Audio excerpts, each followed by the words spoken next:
സംസ്ഥാനത്തെ സ്വകാര്യ സ്വാശ്രയ കോളേജുകളിലെ തലവരിപ്പണം തടയാൻ പദ്ധതിയുമായി വിജിലൻസ്. എജ്യു വിജിൽ എന്ന പദ്ധതിക്ക് രൂപം നൽകിയ വിജിലൻസ് സ്വാശ്രയ വിദ്യാഭ്യാസ സ്ഥാപനങ്ങൾക്ക് സർക്കുലറും കൈമാറി. സംസ്ഥാനത്തെ സ്വകാര്യ സ്വാശ്രയ മെഡിക്കൽ എഞ്ചിനീയറിംഗ് കോളേജുകളിലെ തലവരിപ്പണം പൂർണ്ണമായും തടയുക എന്ന ലക്ഷ്യത്തോടെയാണ് സംസ്ഥാന പോലീസ് വിജിലൻസ് വിഭാഗം പുതിയ പദ്ധതിക്ക് രൂപം നൽകിയിരിക്കുന്നത്. എജ്യു വിജിൽ എന്നതാണ് പദ്ധതിയുടെ നാമം.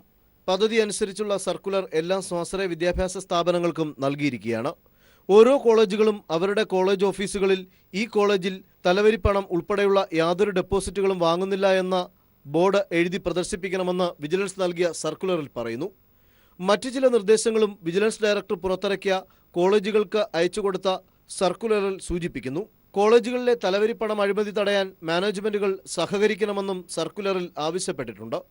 എജ്യു വിജിൽ പദ്ധതി പ്രകാരം ഓരോ കോളേജുകളുടെയും വിവരങ്ങൾ വിജിലൻസ് പ്രത്യേക വിംഗ് സൂക്ഷിക്കുകയും അത് സംബന്ധിച്ച് നിരീക്ഷണം നടത്തുകയും ചെയ്യും.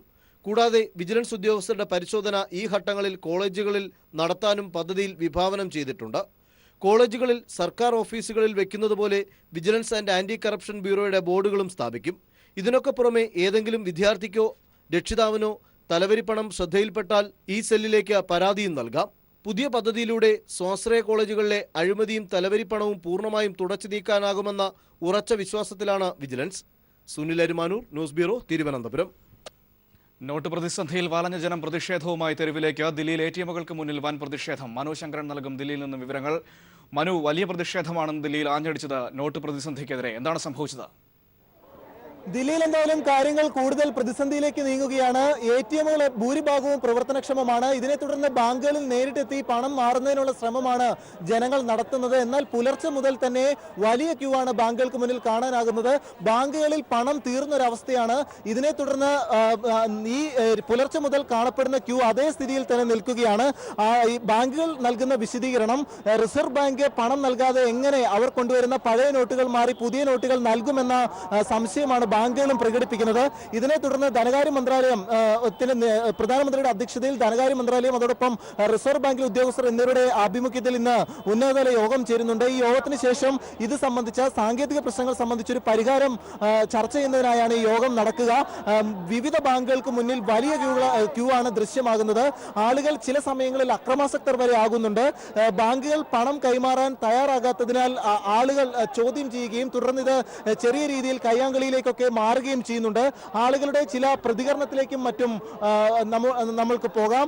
आपको कितना टाइम इधर में 4000 करने हैं जी हमको, और सुबह 8 बजे से लगे हुए हैं, भूखे प्यासे हमको चेंज करने हैं और वो चेंज नहीं हमें दे रहे हैं. वो बहुत ज्यादा भीड़ है यहाँ पर, बहुत ज्यादा प्रॉब्लम हो रही है सब भाइयों को. ഇതാണ് അവസ്ഥ. ഭക്ഷണം കഴിക്കാൻ പോലും പണമില്ലാത്തൊരവസ്ഥയാണ്. കയ്യിൽ പഴയ നോട്ടുകളൊക്കെ ലഭ്യമായുണ്ട്. ഇവരിൽ പല ആളുകളും യുപിയിൽ നിന്നും ഹരിയാനയിൽ നിന്നും മറ്റും ജോലി തേടി ദില്ലിയിൽ എത്തിയവരാണ്. അതിനാൽ തന്നെ പലവർക്കും ബാങ്ക് അക്കൗണ്ടുകൾ പോലും ഇല്ലാത്ത ആളുകളുണ്ട്. ഇവർ പണം കയ്യിൽ സൂക്ഷിക്കുകയാണ് ചെയ്യാറ്.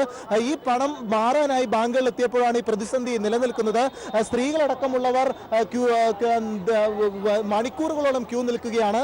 ഇവരിൽ ചിലവർ പിന്നീട് ക്യൂവിൽ നിന്ന് മാറി പിന്നീട് വിശ്രമത്തിലേക്ക് മറ്റും കടക്കുന്നൊരു കാഴ്ചയും മറ്റും കാണാൻ സാധിക്കുന്നു. ഇവർക്ക് പലവർക്കും പണം മാറി കിട്ടാത്ത അവസ്ഥയാണ്. ഇവരുടെ പ്രതികരണത്തിലേക്ക് പോകാം.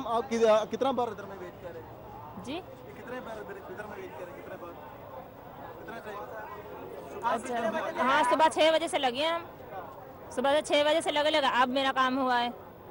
और जब से इतना देर में ये क्या काम है? ये तो हमारे जैसे हम गरीबों इंसान के लिए परेशानी है. पैसे वाले के लिए तो कोई परेशानी नहीं है. पैसे वाले तो मजदूरों को मजदूरी पे दे के पैसा कर रहे हैं. हम गरीब को 2-4 हजार रुपए जो मेहनत कर करके इंसान कर रहे हैं उसको तबाही है कि 1 मिनट के लिए बच्चे पड़े हैं, घर में राशन नहीं है, कोई बीमार पड़ गया कि शादी रुक रही है, कहीं का जाना ना रुक रहा है. ये तो गरीबों इंसान की है. എന്തായാലും ആശുപത്രിയിൽ പോകാനോ മറ്റു ആവശ്യങ്ങൾക്കോ പോലും പണമില്ലാത്ത അവസ്ഥയാണ് ആളുകൾക്കുള്ളത്. ചില സമയങ്ങളിൽ കാര്യങ്ങൾ കൂടുതൽ രൂക്ഷമാവുകയാണ്. രാജ്യതലസ്ഥാനത്തടക്കം മറ്റു സംസ്ഥാനങ്ങളിലും ഇത് തന്നെയാണ് സമാന അവസ്ഥ. മനു ശങ്കരനാണ് ദില്ലിയിൽ നിന്നും വിവരങ്ങൾ നൽകിയത്.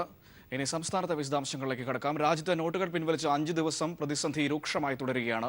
ഇന്നും എടിഎമ്മുകളിൽ പണമില്ലാത്തതിനാൽ മിക്ക എടിഎമ്മുകളും അടച്ചിടുകയാണ്. പണം വരുമെന്ന പ്രതീക്ഷയിൽ എടിഎമ്മുകൾക്കും ബാങ്കുകൾക്കും മുന്നിൽ ആളുകളുടെ വലിയ ക്യൂ ആണെന്നും കാണാൻ കഴിഞ്ഞത്. ഇന്ന് 4 മണി വരെ മാത്രമാണ് ബാങ്കുകൾ പ്രവർത്തിച്ചിരുന്നത്. സുനിൽ അരുമാനൂർ നൽകും തിരുവനന്തപുരത്ത് നിന്ന് വിവരങ്ങൾ. സുനിൽ, ഇന്ന് ഞായറാഴ്ചയായിട്ടും ബാങ്കുകൾ പ്രവർത്തിച്ചിരുന്നു 4 മണി വരെ. പക്ഷേ വലിയ ക്യൂ ആണ് ഇന്നും അനുഭവപ്പെടുന്നത്. എടിഎമ്മുകളിൽ ഇന്ന് പണം എത്തിയിരുന്നോ? എന്തായിരുന്നു അവസ്ഥ? മനു, ഇന്ന് ഉച്ചയ്ക്ക് ശേഷമായപ്പോഴേക്കും സംസ്ഥാനത്തെ ബഹുഭൂരിപക്ഷം ATM-കളും കാലിയാകുന്ന ഒരു സ്ഥിതിയാണ് ഉണ്ടായിരിക്കുന്നത്. ജനങ്ങളാകെ ദുരിതക്കയത്തിലായിരിക്കുന്നു എന്നാണ് വസ്തുത നമുക്ക് പറയേണ്ടി വരിക. കാരണം രാവിലെ മുതൽ തന്നെ പല ബാങ്കുകളിലും നീണ്ട ക്യൂ ആയി നിന്നെങ്കിൽ പോലും അവർക്ക് ആവശ്യമുള്ള പണം ലഭിച്ചിട്ടില്ല. കാരണം പറഞ്ഞ ലിമിറ്റിലുള്ള പണം പോലും പല ബാങ്കുകളിൽ നിന്നും നൽകാനായി പണമില്ലായിരുന്നു. കാരണം ക്യൂ നിൽക്കുന്ന എല്ലാവർക്കും കുറെ എങ്കിലും പണം നൽകണം എന്നുള്ള ഒരു ധാരണ ബാങ്കിലെ സ്റ്റാഫുകൾ തന്നെ എടുത്ത പശ്ചാത്തലത്തിൽ തന്നെയാണ് ഇത്തരത്തിൽ 4000 മാറി നൽകാതെ 2000-ഉം 3000-ഉം മാറി നൽകുന്ന സാഹചര്യം ചില ബാങ്കുകളിലുണ്ടായി. അതുപോലെ ചില ATM-കളിൽ 2000 രൂപ എന്ന് പറയുന്ന ഒരു ആവശ്യം ബാങ്കിലെ ATM മെഷീനിൽ കൊടുത്തപ്പോൾ 1000 രൂപ എന്നുള്ള രീതിയിലേക്ക് കാര്യങ്ങൾ മറുപടിയായി വരികയും അത്തരത്തിൽ 1000 രൂപ സ്വന്തമാക്കിക്കൊണ്ട് മടങ്ങുകയും ചെയ്യേണ്ട കാഴ്ചയാണ് വരുന്നത്. അടുത്ത 2 ദിവസങ്ങളിൽ രൂക്ഷമായ പ്രതിസന്ധിയായിരിക്കും ഉണ്ടാകാൻ പോകുന്നതെന്ന് തന്നെയാണ് ഇതിൽ നിന്ന് വിലയിരുത്തേണ്ടി വരുന്നത്. പ്രത്യേകിച്ച് മാർക്കറ്റിൽ ഈ ഒരു വിഷയം വളരെ രൂക്ഷമായി തന്നെ വരുന്നു. സാധനങ്ങൾ ആരും വാങ്ങാത്ത പശ്ചാത്തലത്തിലും അവർക്ക് സാധനങ്ങൾ വാങ്ങാൻ മറ്റു മാർഗങ്ങളില്ലാത്ത ഒരു പശ്ചാത്തലം വരുന്നു എന്നുള്ളത് അത്യന്തം ഗുരുതരമായിട്ടുള്ള ഒരു സ്ഥിതിവിശേഷമാണ് സംസ്ഥാനത്ത് ഉണ്ടാക്കാൻ പോകുന്നത്. SBT, SBI ബാങ്കുകളിലെ ചില ബ്രാഞ്ചുകളിൽ മാത്രമാണ് ഇപ്പോൾ ആവശ്യത്തിന് പണമുള്ളത്. മറ്റ് സ്വകാര്യ ബാങ്കുകളിലൊന്നും തന്നെ പണമില്ല. അതുകൊണ്ട് ATM-കൾ അവർ രാവിലെ മുതൽ തന്നെ അടച്ചിട്ടിരുന്ന ഒരു കാഴ്ചയും കണ്ടു. SBTയുടെ ചില ബ്രാഞ്ചുകളുടെ ATM-കൾ ഇപ്പോൾ ഉച്ചയ്ക്ക് ശേഷം അടച്ചിരിക്കുകയാണ്. മിക്ക സ്ഥലത്തും പണം തീർന്ന ഒരു പശ്ചാത്തലം. ക്യൂ നിന്നവർക്ക് അത്രയും തന്നെ ഇന്ന് പണം കൊടുക്കാൻ പറ്റാതെ ഇത് ബാങ്കിനുള്ളിലേക്ക് പ്രവേശിപ്പിച്ചവരെ മാത്രം ടോക്കൺ കൊടുത്തുകൊണ്ട് ബാക്കിയുള്ളവരെ പറഞ്ഞയക്കേണ്ട ഒരു സ്ഥിതിയും ചില ബാങ്കുകളിൽ ഉണ്ടായിരിക്കുന്നു. ശരി, കോഴിക്കോട് നിന്ന് വിനിഷ ചേരുന്നുണ്ട് മലബാറിലെ വിവരങ്ങൾ നൽകാനായി. വിനിഷ, കോഴിക്കോട് എങ്ങനെയായിരുന്നു പ്രത്യേകിച്ചും മലബാറിലെ അവസ്ഥ? ATM-കളിൽ പണം ഉണ്ടായിരുന്നോ? ATM-കൾ കാര്യമായ രീതിയിൽ പ്രവർത്തിച്ചിരുന്നോ? മറിച്ചായിരുന്നില്ല. മിക്ക ATM-കളും അടഞ്ഞു കിടക്കുന്ന അവസ്ഥയായിരുന്നു. ഇന്നും ബാങ്ക് നേരിട്ട് പണം ഫില്ല് ചെയ്യുന്ന ATM-കൾ മാത്രമേ പ്രവർത്തിച്ചിരുന്നുള്ളൂ. ഈ ATM-കളിൽ നിന്നാകട്ടെ 100-ന്റെയും 50-ന്റെയും നോട്ടുകൾ മാത്രമേ വരുന്നുള്ളൂ. അതും പണമിടപാടുകാർക്ക് ഒരു ചില്ലറ ബുദ്ധിമുട്ടുണ്ടാക്കി. മറ്റൊരു കാര്യം, ബാങ്കിൽ പഴയ നോട്ടുകൾ മാറാനെത്തിയ 500, 1000 എന്നീ നോട്ടുകൾ മാറാനെത്തിയ ഇടപാടുകാർക്കും ബാങ്കിൽ നിന്ന് ലഭിക്കുന്നത് 2000-ന്റെ ഒറ്റ നോട്ടുകൾ മാത്രമാണ്. 4000 രൂപ വരെ എടുക്കുന്നവർക്ക് 2000-ന്റെ 2 നോട്ടുകൾ എങ്ങനെയാണ് ബാങ്കിൽ നിന്ന് ലഭിക്കുന്നത്? ഇത് പുറത്തു കൊണ്ടുപോയാൽ ചില്ലറയാക്കി മാറി കിട്ടാനുള്ള ബുദ്ധിമുട്ട് ജനങ്ങളെ വല്ലാതെ വലയ്ക്കുന്നുണ്ട്. കഴിഞ്ഞ കുറെ ദിവസങ്ങളായി ഇത് തന്നെയാണ് അവസ്ഥ. അതുകൊണ്ട് തന്നെ ജനങ്ങൾ പരസ്പരം തർക്കിക്കുന്ന ഒരു അവസ്ഥയും ബാങ്കുകളിലുണ്ടായി. കഴിഞ്ഞ ദിവസങ്ങളിൽ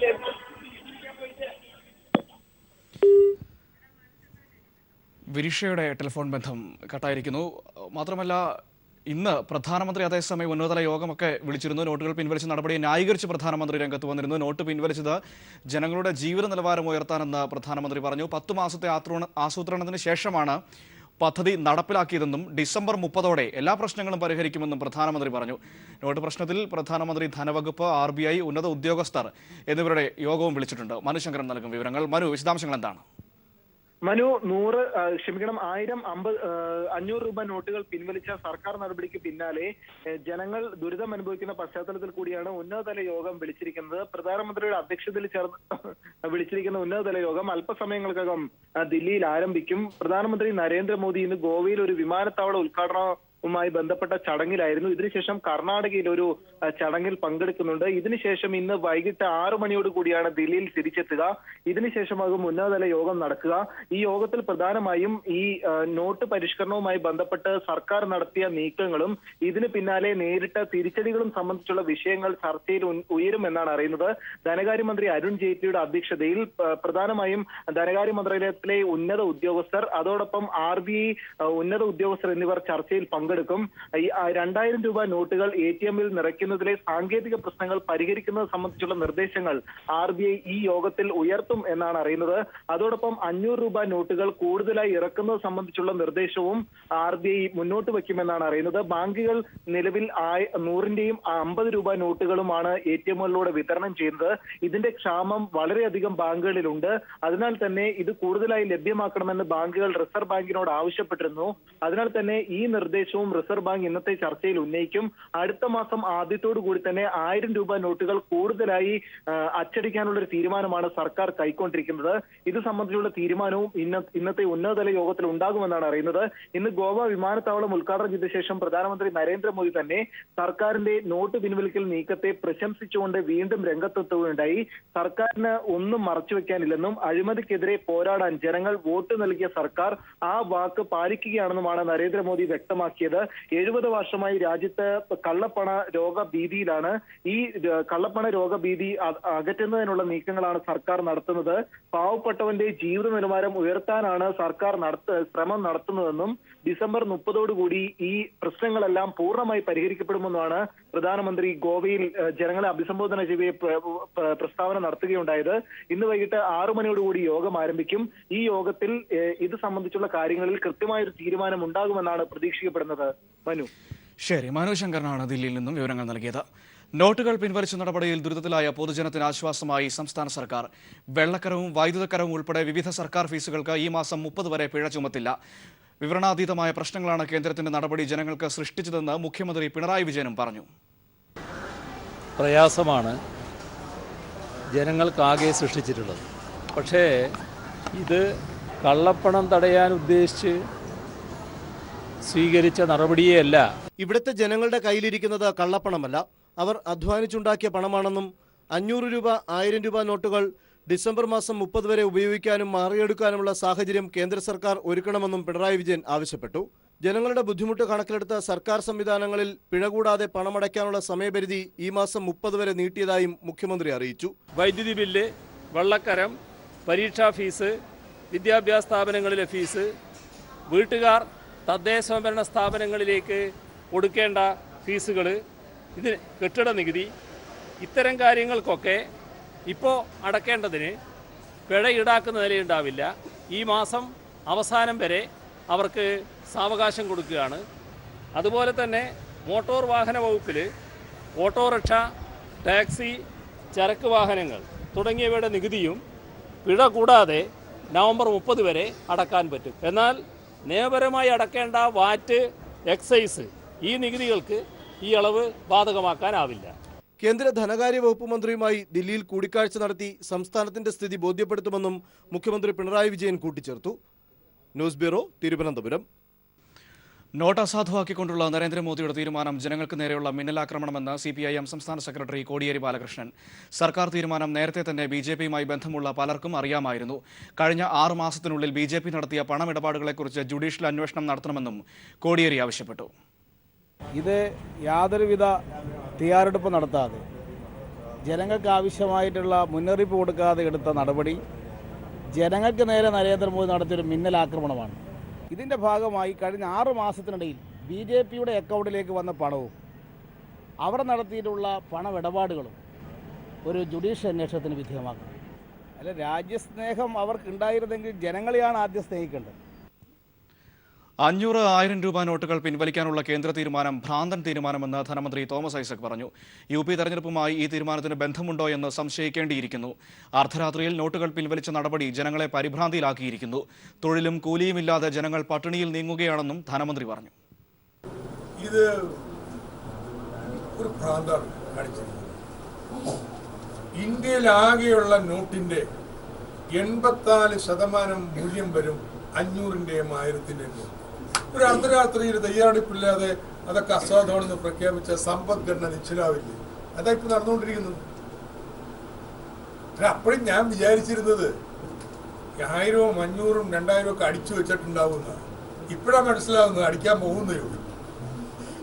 മനുഷ്യന്മാർ എന്ത് ചെയ്യും? ഞാൻ ഈ കട, ഫാക്ടറി, മറ്റേ സർക്കാരിന്റെ പ്രശ്നമൊന്നുമല്ല ഞാൻ പറയുന്നത്.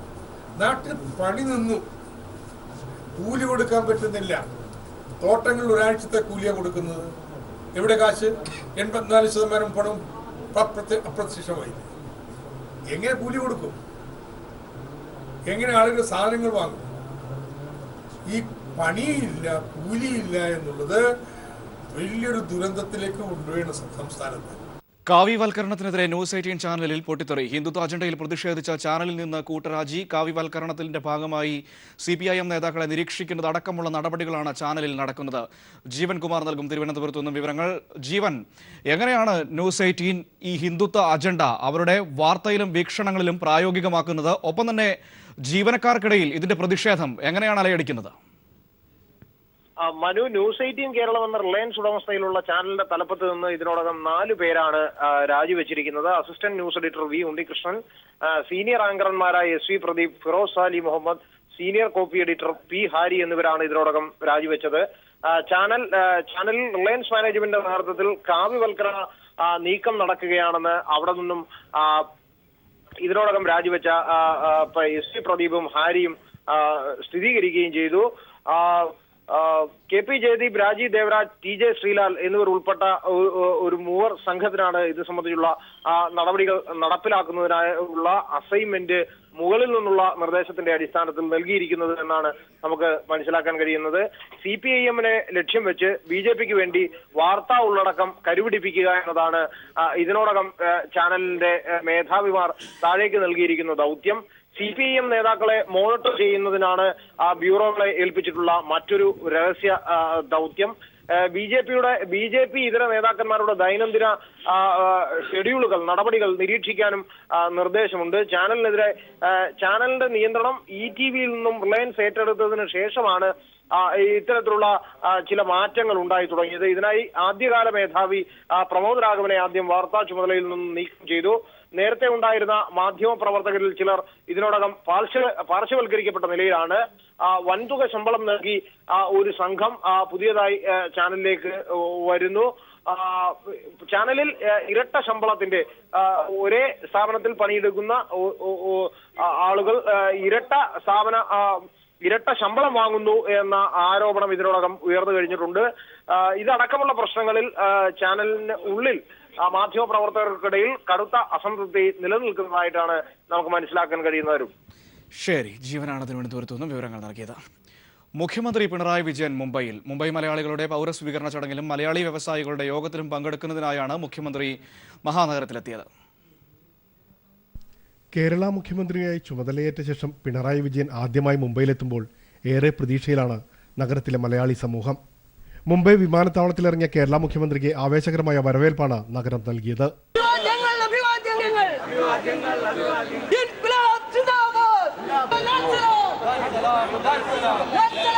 എയർപോർട്ടിൽ നിന്നും നേരെ മുംബൈയിലെ മലയാളി വ്യവസായികളുടെ യോഗത്തിൽ സംബന്ധിച്ച ശേഷമായിരിക്കും ചെമ്പൂർ ആദർശ വിദ്യാലയത്തിൽ ഐക്യ കേരളത്തിന്റെ വജ്രജൂബിലി ആഘോഷങ്ങളിലും മുംബൈ മലയാളികളുടെ പൗരസ്വീകരണങ്ങളിലും പങ്കെടുക്കുക. ഇടതുപക്ഷ സർക്കാർ മറുനാടൻ മലയാളികളുടെ ക്ഷേമത്തിൽ കൂടുതൽ ശ്രദ്ധ നൽകുമെന്നും പ്രായോഗികമായ നടപടികൾ കൈക്കൊള്ളുമെന്ന പ്രതീക്ഷയിലാണ് കേരളത്തിന് പുറത്തെ ശക്തമായ മലയാളി സമൂഹവും. Premlal, news bureau, Mumbai. അപൂർവ രോഗം ബാധിച്ച കുഞ്ഞിന്റെ നിർധന കുടുംബത്തിന് ഉമ്മൻചാണ്ടി സർക്കാർ സഹായം വാഗ്ദാനം ചെയ്ത് പറ്റിച്ചിട്ട് 2 വർഷം പിന്നിടുന്നു. എറണാകുളം കങ്ങരപ്പടിയിൽ വാടകയ്ക്ക് താമസിക്കുന്ന ലൈബിനും കുടുംബവുമാണ് വഞ്ചിക്കപ്പെട്ടത്. ഓട്ടോ ഡ്രൈവറായ ലൈബിന് വീടും ഭൂമിയും ഉൾപ്പെടെ നിരവധി വാഗ്ദാനങ്ങളാണ് സുതാര്യ കേരളം പരിപാടിയിൽ വച്ച് ഉമ്മൻചാണ്ടി പ്രഖ്യാപിച്ചത്. എന്നാൽ പ്രഖ്യാപനങ്ങൾ ഇന്നും കടലാസിലാണ്. സുതാര്യ കേരളം തുണച്ചു. ലൈബിനും കുടുംബത്തിനും പ്രതീക്ഷകളുടെ പുതുവർഷമെന്നാണ് 2 വർഷം മുൻപ് ജനുവരി 2-ന് ഇറങ്ങിയ ഒരു പത്രത്തിൽ വാർത്ത വന്നത്. ലൈബിന്റെ പരാതി പരിഗണിച്ച അന്നത്തെ മുഖ്യമന്ത്രി ഉമ്മൻചാണ്ടി സുതാര്യ കേരളം പരിപാടിയിൽ വെച്ച് പ്രഖ്യാപിച്ച വാഗ്ദാന പെരുമഴ സംബന്ധിച്ചായിരുന്നു വാർത്ത. ദേഹമാസകലം തൊലി പൊളിഞ്ഞു പോവുകയും ജന്മനാ കൺപോളകൾ നഷ്ടമായതിനെ തുടർന്ന് ഉറങ്ങാനാവാത്ത അപൂർവ അസുഖം ബാധിച്ച ലൈബിന്റെ 1.5 വയസ്സുകാരി മകൾ ലൈവിതയുടെ അവസ്ഥ കണ്ടായിരുന്നു പ്രഖ്യാപനങ്ങൾ. എറണാകുളം കങ്ങരപ്പടിക്കടുത്ത് വാടക വീട്ടിൽ താമസിക്കുന്ന ലൈബിന്റെ കുടുംബത്തിന് ജില്ലയിൽ തന്നെ 3 സെന്റ് സ്ഥലം, വീട്ടിൽ ഒരു മുറി ശീതീകരിക്കുക, കുഞ്ഞിനും അമ്മയ്ക്കും പെൻഷൻ, വാടകയ്ക്ക് ഓട്ടോ ഓടിക്കുന്ന ലൈബിന് സ്വന്തമായി ഓട്ടോ തുടങ്ങിയവയായിരുന്നു വാഗ്ദാനങ്ങൾ.